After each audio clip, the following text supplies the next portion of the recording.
On World News, warning call. Tonight, the chilling words, the last phone call between the airline bomb suspect and his father. And new questions about CIA memos that might have fallen through the cracks. The deadly attack on CIA workers in Afghanistan. The question now, was the suicide bomber invited onto the American base? Chest pain. Rush Limbaugh has raced to the hospital. Tonight, what doctors are now testing for. And fade to black. Could it be a new year with no football, no American Idol? The behind-the-scenes feud. From the global resources of ABC News, this is ABC World News with Diane Sawyer. Reporting tonight, David Muir. Good evening. We begin tonight with a major development in the Christmas Day bomb plot. We've now learned what that bombing suspect said to his father in their last phone conversation, a full month before he got on that plane for the U.S. Chilling words that would help anyone understand why his father alerted the CIA. And this evening, there are new questions about crucial CIA memos that may have gone nowhere. ABC's David Wright leads us off in Washington. David. Today, the president read the executive summary of those reports and talked with his top Homeland Security advisors. He plans to read the full reports over the weekend. And, David, early next week here in Washington, he'll convene a meeting with all of the heads of the top agencies involved. Much more to come. David Wright tonight. Thank you.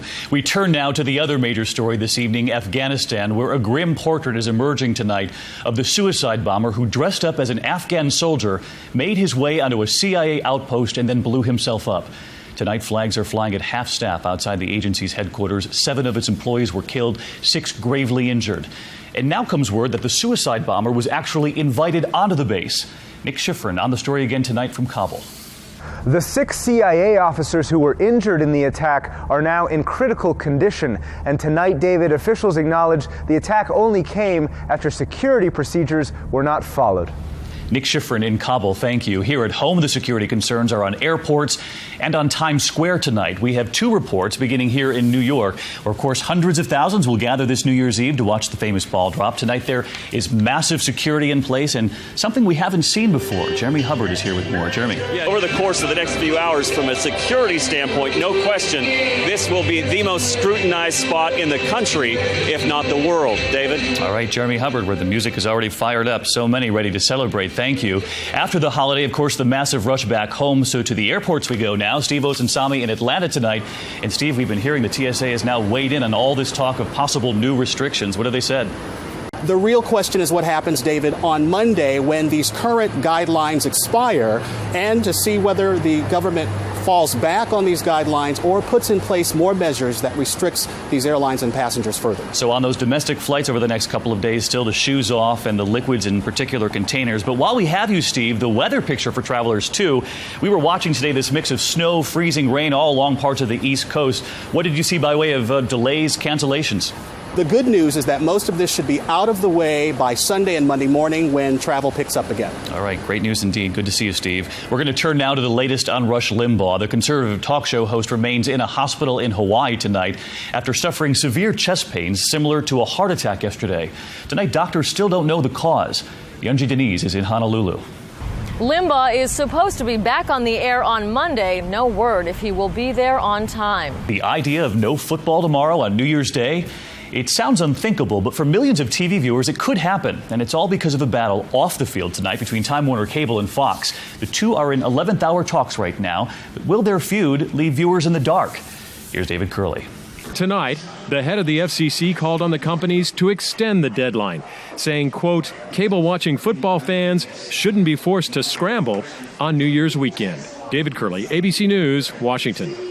On the money tonight, another penalty against Tiger Woods. AT&T said it's dropping its sponsorship of Woods. The company had a deal to put its logo on Woods golf bags.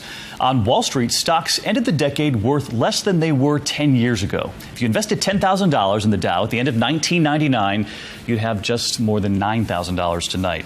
And for New Year's revelers, a new app for your iPhone. It's called Are You Buzz, and it says it can help you figure out if you've had too much to drink. It asks your weight, your age, and how many drinks over how many hours. All week long here, we've been bringing you our look at the people of the decade. Tonight, 4 whose names we likely never would have known had it not been for their extraordinary acts. The first responders after 9/11, so many of them whose names we never knew. That morning, people stunned, covered in dust, raced from the World Trade Center. A brave few ran to it. They said, yeah, we need you, let's go. Mike Ballone, a 300-pound nightclub bouncer from Brooklyn, New York, was driven into the rubble. They said, "You're a pretty big guy. We're going to need you to come in with us and just help us lift the girders." That's what I did. I just started lifting up beams. Hello? He lifted those beams for 9 months straight. Firefighters called him the angel of the pit. Choosing to sleep on the pews at St. Paul's Church. The cot was too comfortable, so this way I would get back up. Back up and back to the pile. And there was Katrina. We'll never forget that drive past the convention center, the voices. Our walk through the darkened hallways of the convention center where evacuees had been told to go. We met this woman desperate for food, for the people who'd gone hungry. The kitchen already looted. There was only orange juice and sugar. I don't want to die like this. This evacuee told me she'd been without insulin for 3 days. As we began to talk with her, she collapsed. An off-duty nurse, an evacuee herself, went to work. Nurse Cindy Davis, we won't forget. There was the college professor who took us on the journey of his life. Randy Pausch had terminal pancreatic cancer. His last lecture, watched by millions on the internet.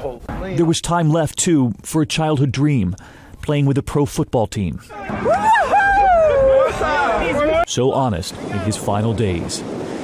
And who could forget Captain Sully and his crew, and those birds that caused the whole thing? There was also the captain of the rescue boat, who came to their aid. And finally here tonight, as we prepare to bid farewell to another decade, a bittersweet goodbye to the people we lost.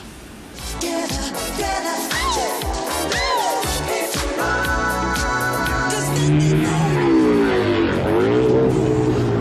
it! Superman? That's me.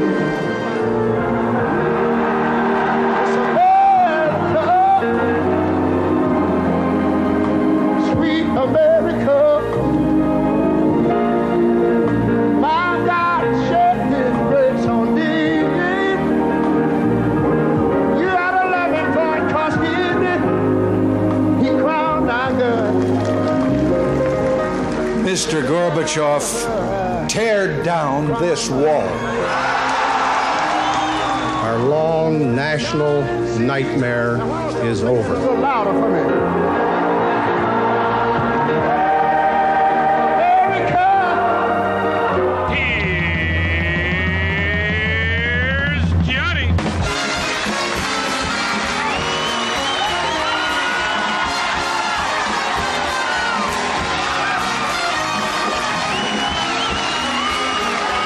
It's a beautiful day in this neighborhood, a beautiful day for a neighbor. Would you be mine? Welcome to the French Chef. I'm Julia Child. Today we're cooking a goose.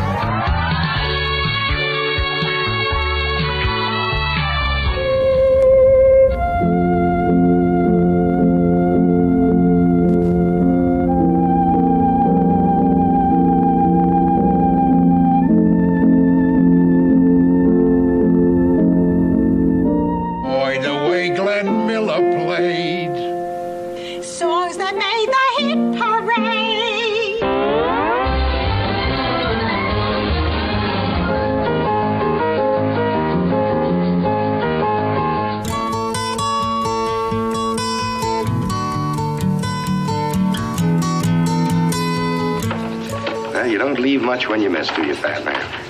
That's what the game's all about.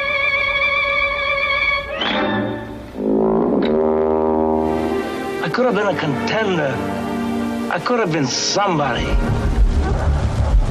Tell your men they work for me now. Behold his mighty hand.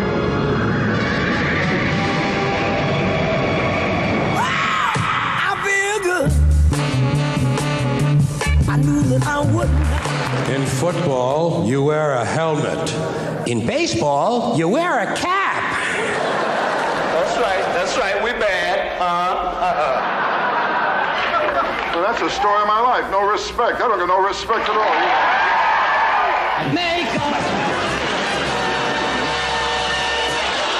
Thanks for the memory of rainy afternoons, swingy Harlem tunes, motor trips. Paul Harvey.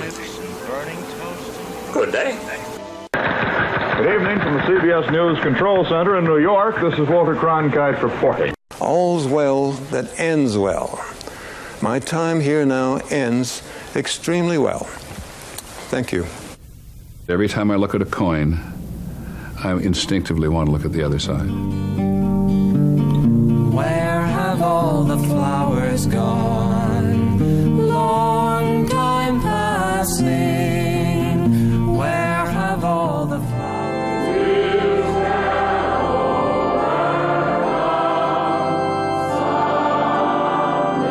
I would like to be remembered as a person who wanted to be free and wanted other people to be also free. And Queen Elizabeth herself presented the symbol of victory to the girl from Harlem, who became the toast of the tennis world.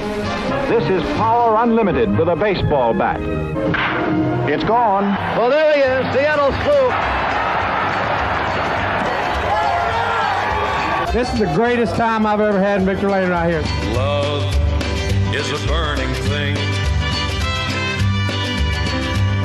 and it makes a fiery ring.